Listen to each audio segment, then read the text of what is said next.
जाता है कि शादी टूटने की एक बहुत बड़ी वजह ये है कि या तो हस्बैंड बेवफा है या वाइफ बेवफा है।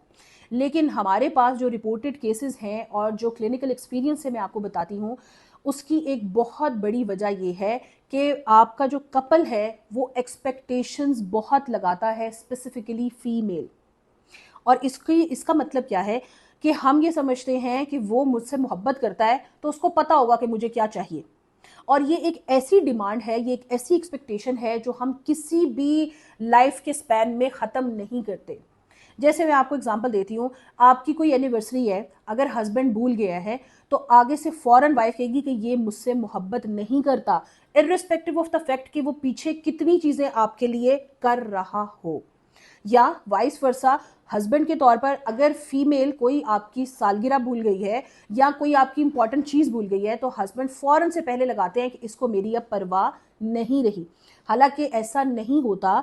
एक सिनेरियो में अगर आपके साथ कुछ हो गया है, इट डज नॉट मीन कि पिछली जितनी भी जर्नी उसने आपके साथ गुजारी है आप उस पर पानी फेर दें। आपको ज़रूरत इस बात की है कि आप रियलाइज़ करें कि एक्सपेक्टेशंस जो हैं वो अनस्पोकन वर्ड्स हैं। अगले बंदे को आप इस कॉम्प्लिकेशन में मत डालें कि वो आपका दिमाग रीड करे।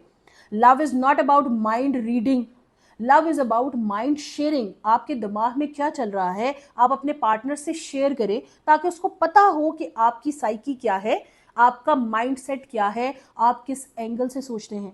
इफ़ यू अज्यूम कि वो मुझसे मोहब्बत करता है तो उसके उसके पास ना कोई जादुई ताकत आ जाएगी कि वो आपके दिमाग में जो चल रहा है ना वो उसको पढ़ना शुरू कर दे।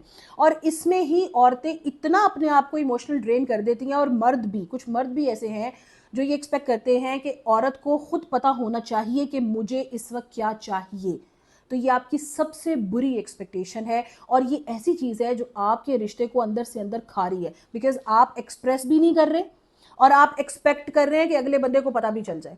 तो आपने इसमें 3 चीज़ें करनी है जो इस प्रॉब्लम को फिक्स कर सकती हैं। नंबर 1, आप रीफ्रेमिंग करें। मतलब आप अपने दिमाग में जो सोच रहे हैं कि आपको मैसेज का जवाब नहीं आया या ये एनिवर्सरी भूल गई है तो मुझसे मोहब्बत नहीं करती, आप उसको चैनलाइज करें कि वो एक दफ़ा भूल गई होगी, जो उसने पिछले काम किए हैं वो तो उसको याद थे।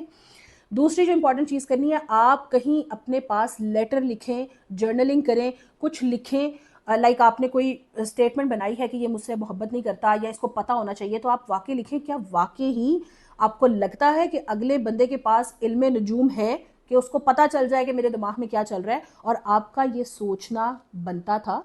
एंड देन अपने पार्टनर से शेयर भी करिए। और तीसरी इंपॉर्टेंट चीज़ ये है, always share your needs with your partner. उनको बताइए कि आपको क्या चाहिए, उनको बताइए कि आप किस एंगल से इस रिलेशनशिप को सोचती हैं और आपको क्या चाहिए। सेम मैं मर्दों से भी रिक्वेस्ट करूंगी, आपको लगता है कि आप जो है वो सप्रेस कर लेंगे इमोशंस तो वुमेन खुद ही समझ जाएगी कि ये बंदा मुझसे मोहब्बत करता है। आपको एक्सप्रेस करना पड़ेगा। बगैर एक्सप्रेशन के कोई लैंग्वेज कम्युनिकेट नहीं होती और इसी तरह बगैर एक्सप्रेशन के लव भी कम्युनिकेट नहीं होता। ये जो हमारा सदियों से ये एक तरीका निकलता आ रहा है कि मैं बस उसकी चीज़ें पूरी कर लूँ, उसकी ज़रूरतें पूरी कर लूँ तो उसको समझ आ जाएगी कि मैं उससे मोहब्बत करता हूँ, ऐसा नहीं है। ज़रूरियात पूरी करने में और जज्बात की जो ज़रूरत है वो पूरी करने में बहुत फ़र्क होता है।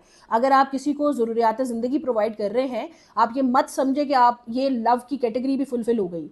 आपको मोहब्बत का इजहार करना पड़ेगा और आप कैजुअली एक लेटर राइटिंग करें।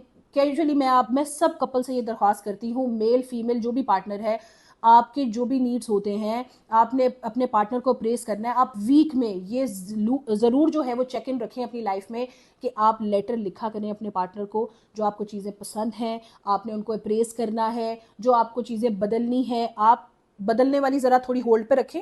फर्स्ट गो विद एप्रिसिएशन, आप लिखें लेटर राइटिंग के थ्रू एंड देन होल्ड करें अगले टाइम के ऊपर कि अब आप उनसे चीज़ें क्या चेंज करवा सकते हैं। ऑलवेज रिमेंबर, आप उस बंदे को चेंज कर सकते हैं या उसके अंदर कुछ मॉडिफिकेशन कर सकते हैं जो आपकी बातें सुनना शुरू कर दे।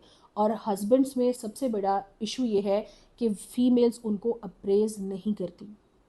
आप सिर्फ जब बंदे आते हैं तो आप आगे से कह देती हैं ये भी खत्म हुआ है, फलाना हो गया, टमकाना हो गया। आप काइंडली इन बातों से निकल आएँ। मर्दों को ये चीज़ें नहीं पसंद होती। Same is the case with females. मैं आपको बताती हूँ उनको भी ये नहीं पसंद होता, लेकिन ये मशहूर हो गया है कि फीमेल को एप्रिसिएशन पसंद है, मर्दों की कोई बात नहीं करता। मर्दों की भी बहुत ये है कि उनको एप्रिसिएशन पसंद है। Start with appraising your partner and then exercise के आप उनमें कुछ चेंज करवाएं और वो करेंगे।